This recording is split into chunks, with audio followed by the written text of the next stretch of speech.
on avait parlé avec un autre copain avec qui je suis parti de la Corée du Nord. Et il y avait une sorte de curiosité envers ce pays parce qu'on entend tout le mal à la radio, à la télévision. On a rapidement pris contact avec une agence qui organise les voyages, qui nous a donné encore plus envie d'y aller. On a commencé à prendre des livres à la bibliothèque, à acheter des bouquins sur la Corée du Nord. Et c'est vraiment plus par curiosité politique que par les attraits touristiques du pays, évidemment. J'ai jamais couru de marathon. Et finalement, on a fait notre préparation en 3 mois, donc c'était vraiment le prétexte. Ouais. Ils nous cachent pas la pauvreté du pays finalement, parce qu'on passe dans les campagnes où on voit des personnes courbées en deux à ramasser des choses sur la terre. On voit des routes en terre où il y a encore des chars tirés par des bœufs. Enfin, c'est un peu... Ils nous cachent pas cette pauvreté-là, quoi. C'était le premier sentiment en fait du voyage.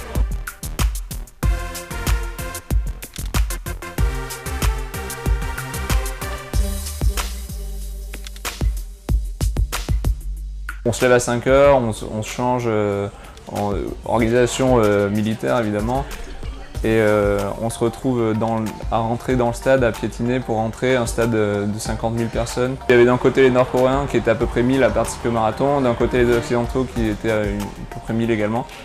Et du coup c'était marrant, les Nord-Coréens étaient en 6 lignes de droite parfaitement rectilignes, et nous ils nous disaient de se mettre en ligne droite, mais c'était un tas d'Occidentaux, c'était assez ridicule.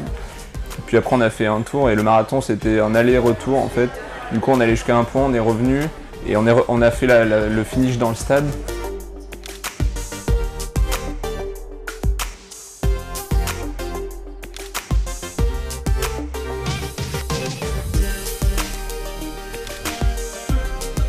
Pendant la course, on pouvait taper dans les mains des enfants sur le bord des routes, il y avait un sentiment de liberté finalement. Il y avait des blocs de gens habillés pareil aux couleurs de leur association ou les femmes habillées en robe traditionnelle, et du coup ils applaudissaient, c'était marrant. Il y avait vraiment une bonne ambiance, ils criaient, ils scandaient des slogans certainement, enfin c'était vraiment marrant.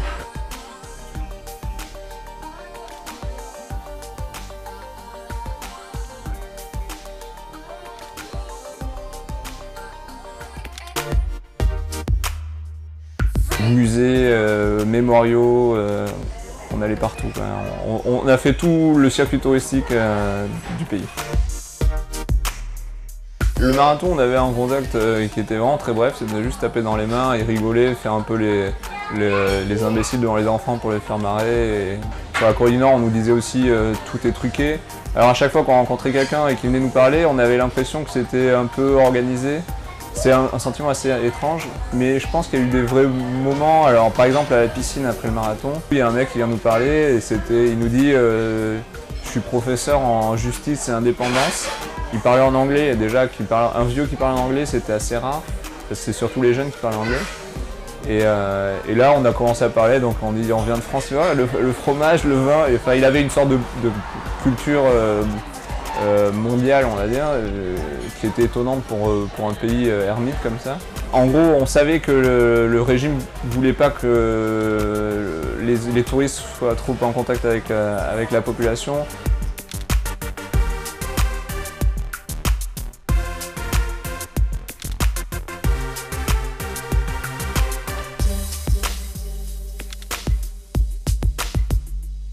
C'est la pauvreté du pays qui m'a surpris. On a vu de la pauvreté, mais on a aussi vu des palaces, des musées avec du marbre partout, enfin de l'argent très très mal dépensé, quoi. Des écarts impressionnants.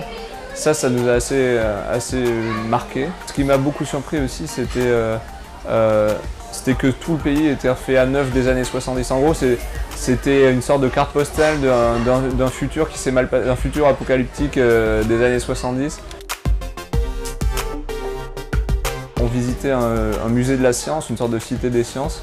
Et là, il y a trois jeunes filles, donc certainement qui faisaient partie d'une classe un peu favorisée aussi, pour pouvoir avoir le droit d'être au moins dans un même endroit que des touristes.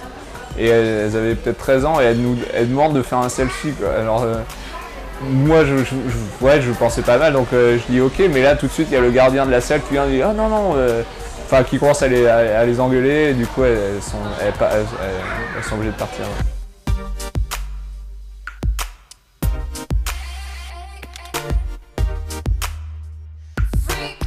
Je suis content d'y être allé pour un peu confronter ma vision et ce que j'avais entendu du pays. Ce que je regrette du voyage, c'est d'avoir fait en gros un tour organisé, quoi.